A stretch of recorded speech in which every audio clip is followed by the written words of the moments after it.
ঘুমানোর পরে তাদেরকে জিন, পরি, বুবা ইত্যাদি রাতের বেলা ডিস্টার্ব করে।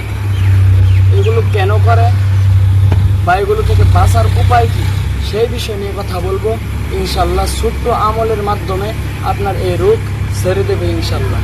আসসালামু আলাইকুম রহমতুল্লাহি ওয়া বারাকাতুহু। প্রিয় ভাই ও বন্ধুরা, আজকে খুবই গুরুত্বপূর্ণ একটি বিষয়ে কথা বলার জন্য আমরা আসলাম। কেউ ভিডিওটি স্কিপ করবেন না, আশা করি আপনাদেরই ফায়দা হবে।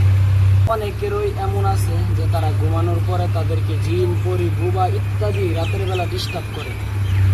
এগুলো কেন করে বা এগুলো থেকে বাঁচার উপায় কী, সেই বিষয় নিয়ে কথা বলবো ইনশাল্লাহ। ছোট্ট আমলের মাধ্যমে আপনার এই রোগ ছেড়ে দেবে ইনশাল্লাহ।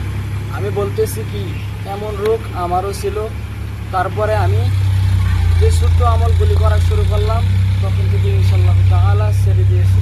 আপনারা যখন রাতের বেলা ঘুমাবেন তখন আয়াতুল কুরসি পড়বেন, পরে বুকের মধ্যে 3 বার ফু দিবেন, যে বাম সাইডে 2-3 বার থুতু দিবেন এবং ডাইন সাইডে 1 বার থুতু দিবেন, দিয়ে হাতের মধ্যে ফু দিয়ে শরীরটা মাসাজ করে দিবেন এবং কি সূরা বিসমিল্লাহ সহকারে সূরা ইখলাস তেলাওয়াত করবেন, হাতের মধ্যে ফু দিবেন। তারপর সূরা ফালাক তেলাওয়াত করবেন, হাতের মধ্যে ফু দিবেন। সূরা নাস তেলাওয়াত করবেন, হাতের মধ্যে ফু দিবেন। ফু দিয়ে মাথা থেকে নিয়ে পা পর্যন্ত শরীরটা মাসাজ করে দিবেন, যতদূর হাত যায় ততদূর পর্যন্ত। ইনশাআল্লাহ তাআলা এই আমলটি যদি আপনি করেন, সেই রাতে আপনার কোনো ক্ষতি করতে পারবে না এবং কি আপনার সঙ্গে মিশতেও পারবে না। কেননা 3 কুলের একটি বিশেষ ফজিলত রয়েছে। প্রিয় নবী সাল্লাল্লাহু আলাইহি ওয়াসাল্লাম বলেছেন যে রাতের বেলা 3 কুল পরে ঘুমাবে, তার জিম্মাদারি স্বয়ং আল্লাহ পাক রব্বুল আলামিন নিয়ে নিবে।